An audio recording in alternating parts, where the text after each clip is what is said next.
Bora Boye. Um,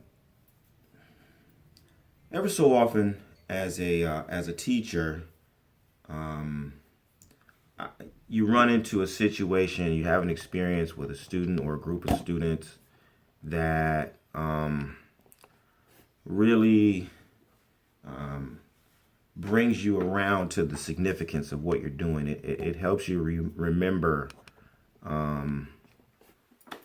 the, uh, the purpose of what you're doing. And I have recently had a sequence of experiences that have just they've jolted me into a greater appreciation and a higher level of focus and clarity on this mission to teach and to teach in a certain way. Okay.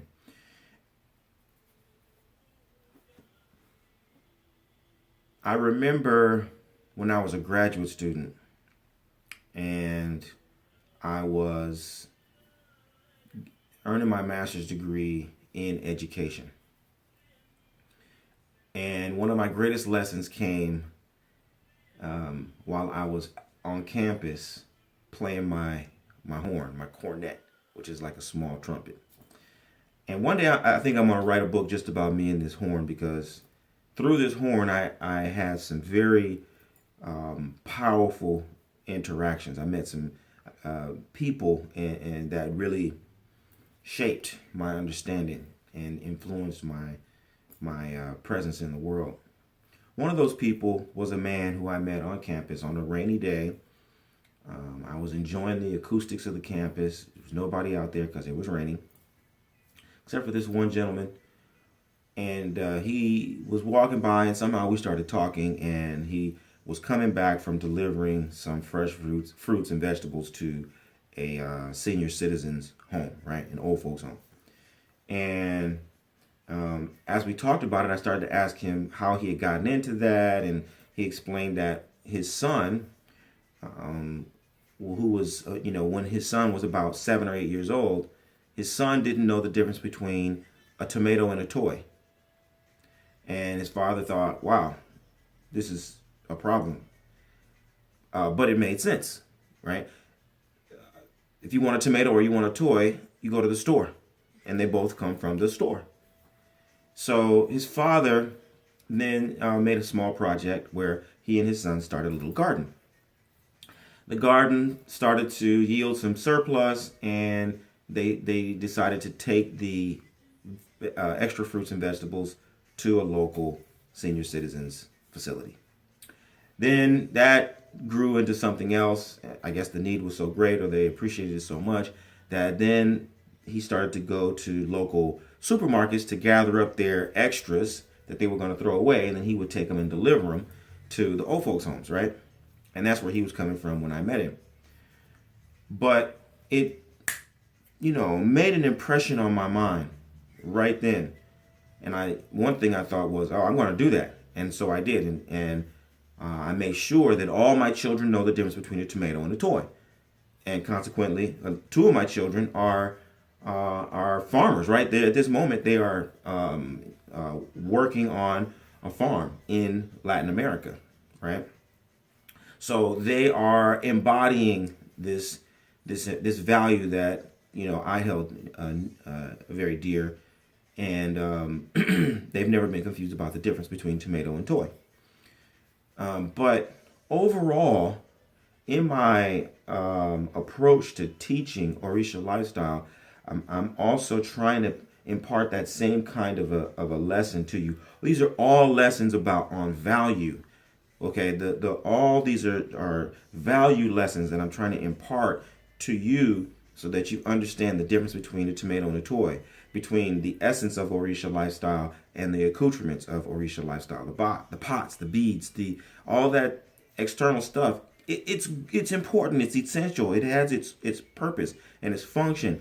But just like the tomato and the tomato is of far greater importance and has a much greater value than the toy. Much, much greater. You need the tomato 5 times more, right? And for every 5 times you need a tomato, there maybe once you're going to be able to throw a toy in there, and the toy actually is only valuable to the extent that you have tomatoes, right?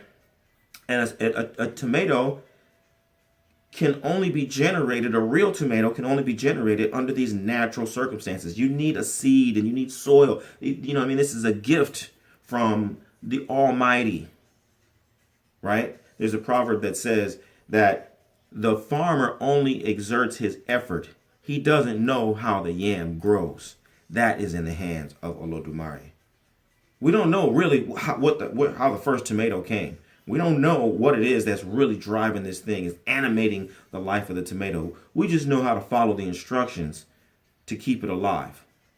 That's the essence. That's the most important thing. Toys, I mean, a rock can be a toy. A stick can be a toy. 2 pieces of string and a paper clip can be a toy, right? We've got lots of options about what we can create as people. It's valuable. It's important, but it does not compare to a tomato. And that's what I'm trying to teach through Orisha Lifestyle. These are the lessons that I'm trying to impart through courses like Obatala in the 4 courses to equanimity. It's, yes, the white clothes are important, and having the pod and the beads and the chalk and all those things, they matter. Okay, they really do matter.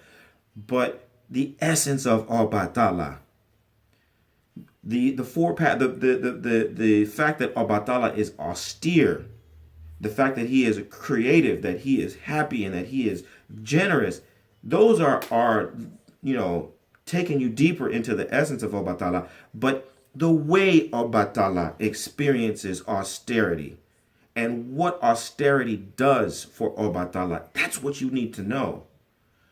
Why Obatala is creative, what he does with his creativity, what the product and the yield of his creativity is. That's what you need to know for your own creative impulse.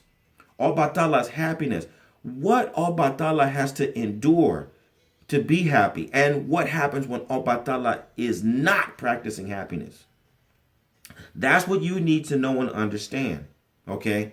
Obatala's generosity, how he exhibits this generosity, where he directs this generosity, who are the benefactors of the beneficiaries of his generosity, and how it comes back to influence him and increase his stature.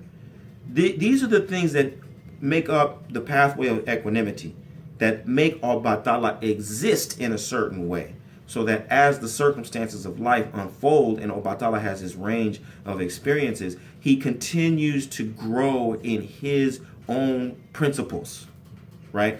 That is the essence and the most important thing that I want you to take away. Once you've got the pods, once you've got the beads and all of the other things that go along with the devotion, great. You got to infuse it all with this essence, right? Because that essence is like the tomato. It's far more important than the external, trappings of the devotion.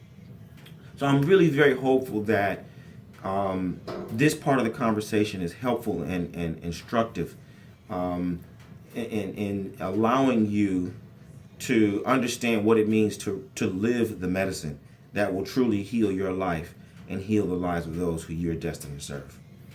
Aboro aboye, aboshishe.